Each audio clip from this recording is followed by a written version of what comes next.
Forward to this computer. Okay, hello, my name is Michael Canny, and I'm doing a presentation on the effects of violence and responsibility of developers in video games.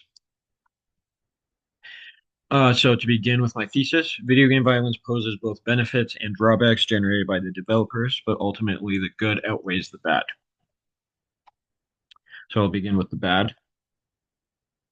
Here's a list of things I have in regards to the types of violence found in video games, beginning with harassment and abuse from other players, so online chat rooms.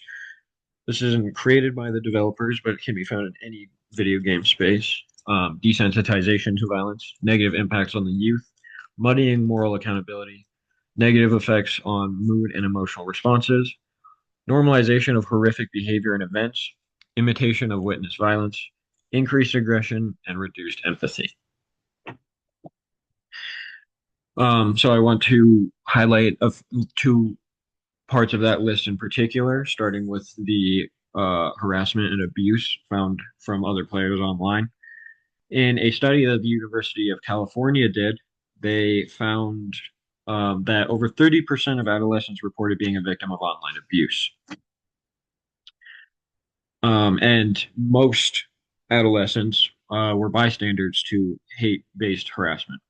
And some other statistics they found are males are more likely to perpetuate toxic behavior. Women, non heterosexuals, and people with disabilities receive the most hate. People usually report or leave when they witness hate. Male and heterosexual players found the least amount of issues with hate online, and narcissistic and competitive players engage in hate the most. And here I have a screen grab from a chat where people are being rude to each other. Um, and here I have two more from Rocket League and Smite. And so, an important part of this topic of conversation is people feeling like nobody's going to stop them from saying these mean things online. Noah Smith wrote an article for the Washington Post titled Racism, Misogyny, Death Threats Why Can't the Booming Video Game Industry Curb Toxicity? In this article, he included a quote from Michael Patcher, a research analyst at Wedbush Securities, where he said, "Why don't people drive 100 miles per hour past a police car? Why do they brake? Why don't they break out a line of coke in front of the cop? Because they know they'll be caught. If you think you'll be caught, you won't be toxic." So this is part of the developer responsibility where they need to, whoops, where they need to mitigate these things and suspend or ban people when they get out of line too often, things like that. Next is desensitization. I have three quotes here from three different articles that I feel like apply very well in this case. The first being from the article Desensitization of Violence, A Parent's Role by Penn State, where they said, when children are repeatedly exposed to violent content, they may start to see violence as a normal part of life and become less responsive to the pain and suffering of others. Studies have shown that regular exposure to violent media can lead to a decrease in empathetic responses. This reduced sensitivity can impact social behavior and could increase the chances of aggressive and antisocial actions. Then from the article titled Grand Theft Auto is Good for You, Not So Fast by Scientific American, they said in 2006, Bruce Bartholow, a psychologist at the University of Missouri, and colleagues reported that chronic violent game players show less activation of a particular brainwave in response to violent images than nonviolent players do, indicating that they feel less aversion. This lower reactivity predicted increased aggression or aggressive behavior in a subsequent complete competitive task. And then finally, I have the effects of desensitization of violence on adolescents from sustained recovery, where they said when desensitized to these reactions, adolescents are less likely to feel the urge to stop violent behaviors that they are doing or witnessing. Several studies have found a connection between desensitization and violent behaviors. Both real life violence and violence in media impact an adolescent's reaction and beliefs about violence. As violence becomes more normalized, aggression and violent behavior are shown to increase. So, all three of these different articles are talking about how violence has a big impact on the youth and how witnessing it can have a big impact on them. I can even speak from personal experience where I have known people to have a sort of knee-jerk reaction to somebody, let's say, falling off their bike. But um, I don't react to things like that in that same way, and I've grown up playing violent video games. Now, that isn't to say that those things are linked anyway objectively, but there is a difference that I have witnessed. And then I found pretty good a good point made in the article titled "Is GTA 5 Good for Mental Health" by Game Voyage, where they discussed whether or not a 12-year-old should play GTA. They said in the section, beyond the explicit content, GTA games promote morally questionable behavior. Players are rewarded for committing crimes and acting aggressively. This can negatively impact a child's understanding of right and wrong, potentially influencing their behavior and worldview in harmful ways. The game's open world nature and freedom to explore further exacerbates these concerns, allowing for unsupervised discovery of highly inappropriate content. So again, going into the desensitization, this is a different form of it where their decision making and their um, what they believe is right and wrong gets messed with in games like GTA.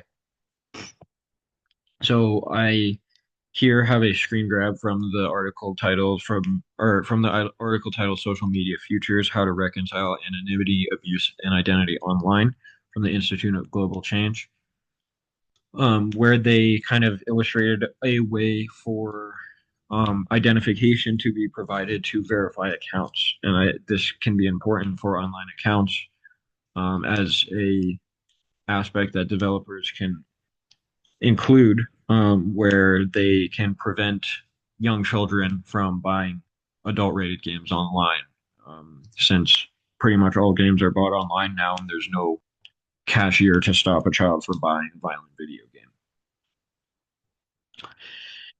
So moving on to the good that can come from violence in video games, I have again another list here, starting with escapism, then moving on to simulation of certain kinds of events, stress relief, learning how to overcome obstacles, cognitive development, emotional engagement, lessons of morality, social connection and teamwork, and artistic expression. And here on the right, I have a screen grab from Overwatch 2, where they're playing as a team, pushing the objective. So to begin this section, there isn't a proven link between video game violence and real world violence. And in the book titled Philosophy Through Video Games by John Cogburn and Mark Silcox, in chapter 3, they said, but current empirical research does at least suggest that playing video games or violent video games does not produce the kinds of violence that the state has a clear interest in preventing. Likewise, it is at least empirically possible that they have actually decreased the overall levels of intolerable violence. So pretty much saying that it's a relief for a lot of people. They can, it can help them feel better. Whoa. Okay. So continuing with this, I found a pretty interesting point from the article titled "The Dark and Bright Side of Video Game Consumption: Effects of Violent Pro-Social Video Games" from Science Direct, where they applied the logic of whether or not violence creates violence to the other side of the coin, where they said, in line with social learning theory, it appears that violent video gamers learn while playing and apply these learned behaviors in their daily lives. However, this reasoning also implies that when video games require other game characters to be helped, players should become more helpful. So the logic of video game violence creates real world violence should also mean that good parts of video games should also create those same good attributes in people in real life, which, similar to the violence, just doesn't really happen. And then below that, I have a chart that I created of causes of violent behavior, which was research done by the CDC. And I won't go through all of these individually, but I think it's important to note that nothing on here has anything to do with media exposure or video games. It all comes from real world exposure and violence and things like drug and alcohol abuse. None of it has anything to do with media or video games. So something that I thought was important was transcendent thinking. From the article, a new study reveals that witnessing violence harms the brains of older teens, but transcendent thinking may be an antidote. The author of this article wrote, these findings reveal that as adolescents work to contextualize and make sense of the violence they're exposed to, this complex thinking builds resilience and thus grows their brains despite the violence they witness. When the teens were able to reflect on such things as why violence happens and what can be done to get to the root of the problems, they showed a form of neural resilience in their anterior cingulate cortex, among other regions. So, like here in the screen grab I have from Red Dead Redemption 2, where, the main character dies as a result of a long lasting series of violent events, it's a good way for the player to kind of learn and figure out why these violent things happen, why it's important, like, the outcomes and everything that comes along with violence. And then I have escapism and relief. So it's an escape from reality for a lot of people, relieves stress and anxiety, which was something that they talked about in the Beyond the Fascination of Online Games, Probing Addictive Behavior and Depression in the World of Online Gaming. And then in a different article titled Why Violent Video Games Are Good, the author wrote, one of the most cited benefits is the opportunity for emotional catharsis. Games provide a safe space to express anger, frustration, and even aggression without real world consequences. This release can be particularly beneficial for individuals struggling with anger management or dealing with stressful situations. Think of it as a digital punching bag, allowing for players to vent pent up emotions in a controlled environment. Finally, I have here from the article Video Game Intervention to Increase Advanced Care Planning Conversations by Hospitalists with Older Adults Study Protocol for Stepped Wedge Clinical Trial, where somebody created a video game called Hopewell Hospitalist, can which simulates advanced care planning conversations, which is a violent conversation for people to have as somebody who has an old grandmother. Um, so that kind of violence can be used to like open people up to the types of conversations, like what they should expect, things like that. So, all in all, violence in video games is necessary with proper developer response and creation.